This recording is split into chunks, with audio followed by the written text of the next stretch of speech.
Welcome back to the System Read. I'm Marcus, and today we are venturing into the desert heat of ancient Mesopotamia to discuss a text that has been the cornerstone of financial literature for nearly a century. George S. Clason's The Richest Man in Babylon. Sarah, these aren't just stories, they are the success secrets of the ancients. Clason tells us that money is the medium by which success is measured, and it is governed today by the exact same laws that controlled it 6,000 years ago.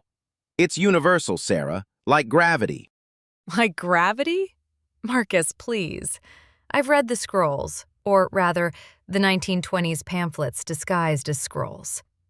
It's financial folklore.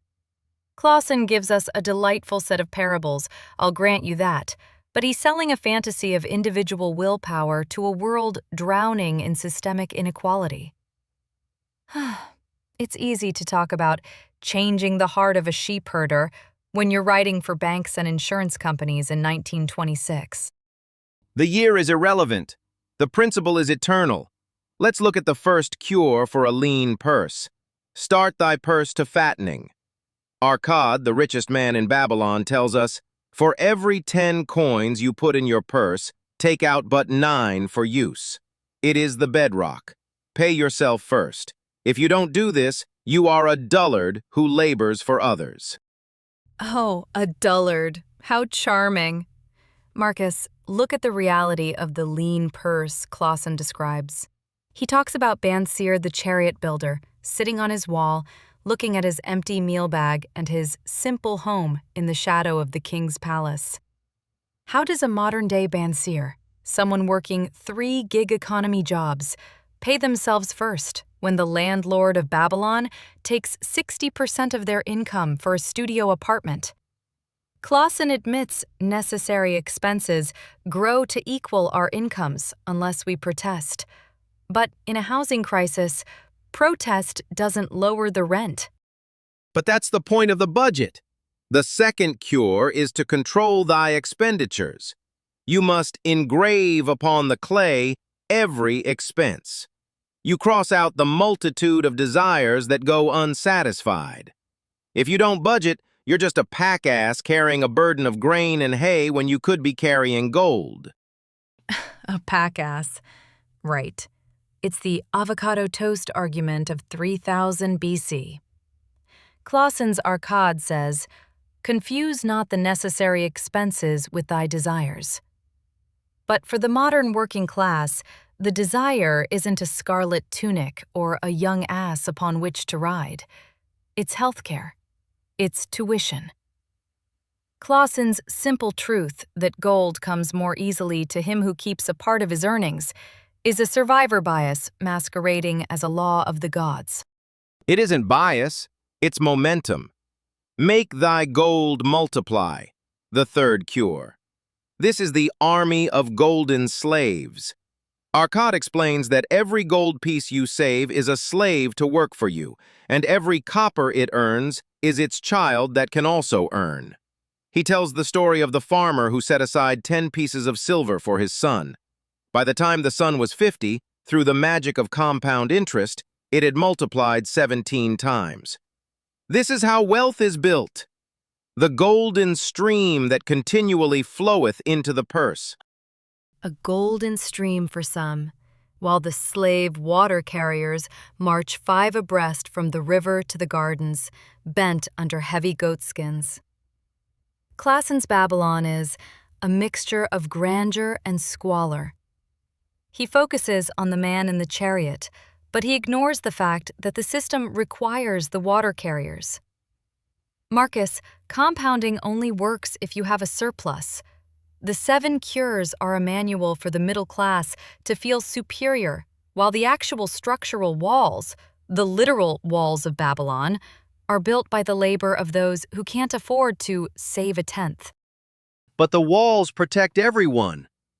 Clason's section on the walls of Babylon is a masterpiece of the philosophy of protection. Old Banzer stands at the gate while the Assyrian armies roar outside. He tells the terrified citizens, "The walls of Babylon will protect you." This is Clausen's metaphor for insurance and savings accounts. We cannot afford to be without adequate protection. It's about securing the future for your family so they don't have to banquet on sour goat's milk. And yet, Marcus, the sources tell us Babylon exists no more. It became a deserted ruin. Even the impregnable walls didn't save it when the energizing human forces were withdrawn. My problem is the fifth cure. Make of thy dwelling a profitable investment. Clason tells every man to own his own home because it putteth confidence in his heart. He says the moneylenders gladly consider those seeking homes. Marcus, does the name 2008 ring a bell?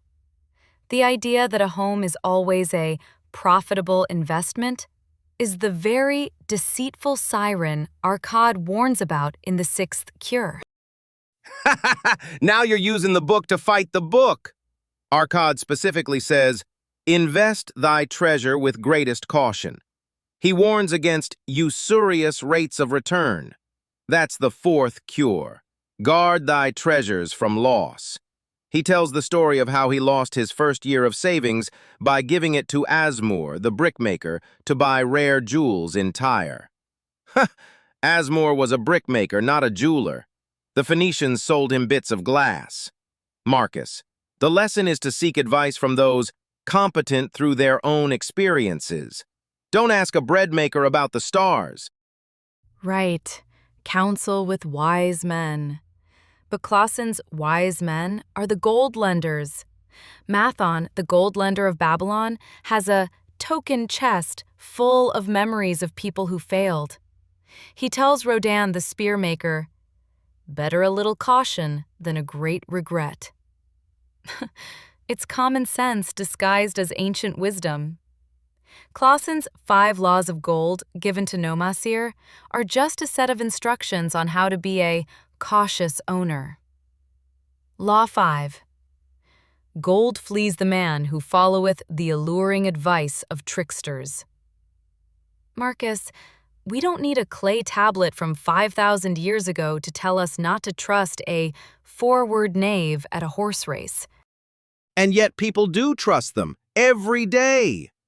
Nomasir lost his gold to the man with the beautiful white horse in Nineveh because he didn't have the wisdom. He had the gold, but without the laws, the gold fled. Clason is proving that wisdom is more valuable than gold. Nomasir returns to his father Arcad, not just with the gold he was given, but with 3 bags, because he finally understood the system. Let's talk about that system.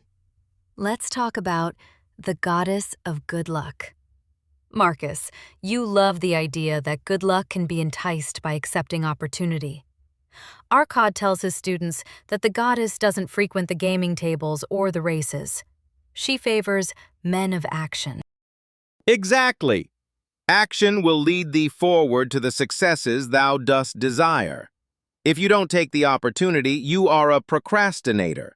Like the merchant who hesitated to buy the barren tract of land and build water wheels.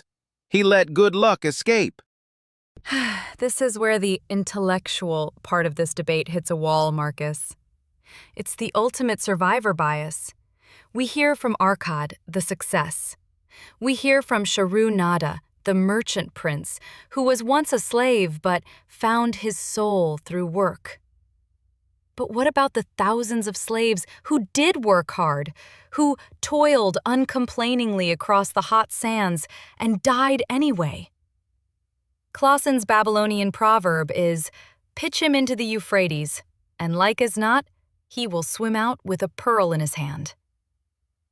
That's a lovely sentiment for the one who finds the pearl. For the thousands who drown, the Euphrates is just a grave. Wealth grows wherever men exert energy. That's Arcad's answer to you, Sarah. He says wealth is not a finite pie. If a rich man builds a palace, the gold isn't gone. It goes to the brickmaker, the laborer, the artist. The palace is worth what it cost, and the ground it stands on is worth more. Wealth grows in magic ways.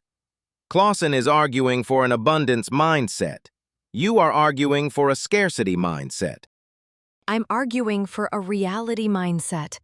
Clausen's seventh cure is to increase thy ability to earn. He tells the young man who was denied a raise 6 times that he must become more skillful.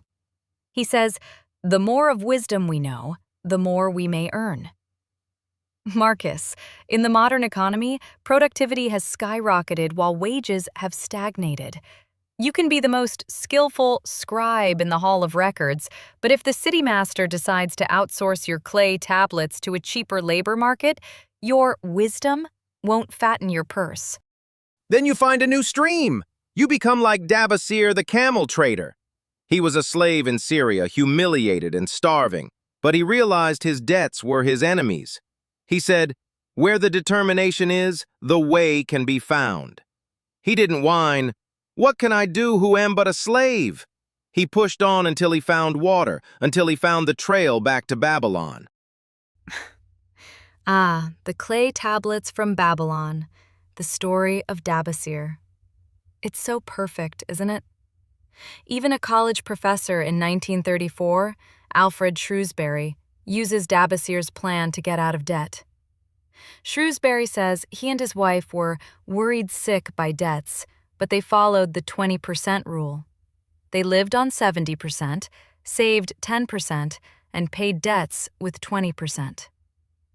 It's so simple a professor can do it. Because it works. Shrewsbury says there is more pleasure in running up such a surplus than there could be in spending it. He found a gratifying sense of security. Marcus, Sarah, you are attacking the symptoms of a lean purse, but Clason is offering the cure. Our acts can be no wiser than our thoughts. If you think like a slave, you stay a slave. If you think like a free man, you find the road to Nippur and become a partner in a great estate. And if you're Hadan Gula, the grandson of a partner, you realize that work is the best friend I've ever known, only after you've been stripped of your gaudy robes and jeweled baubles. Shadunatha has to tell him the true key to his grandfather's success was industry. It's a moralistic view of money. If you're poor, you're indifferent or unkind to your family. If you're rich, you're wise and honorable. It's a dangerous theology, Marcus. It ignores the historical sketch at the end of the book, the fact that Babylon's riches were man-made through immense irrigation canals and elaborate drainage systems. It was infrastructure, not just individual willpower, that made Babylon wealthy. And who built the infrastructure? Keen-minded men who sought greater skill. Babylonian engineers diverted the river. They didn't wait for the gods to do it. They labored patiently. Clauson's message is that you must be the engineer of your own life. You must plant the seed of your wealth tree and nourish it. Just don't let a brickmaker buy your seeds, right? Exactly. Look, Clauson's book has sold over 2 million copies for a reason. It's the most inspiring book on wealth ever written. It takes the stringency of a lean purse and offers a fuller, happier life.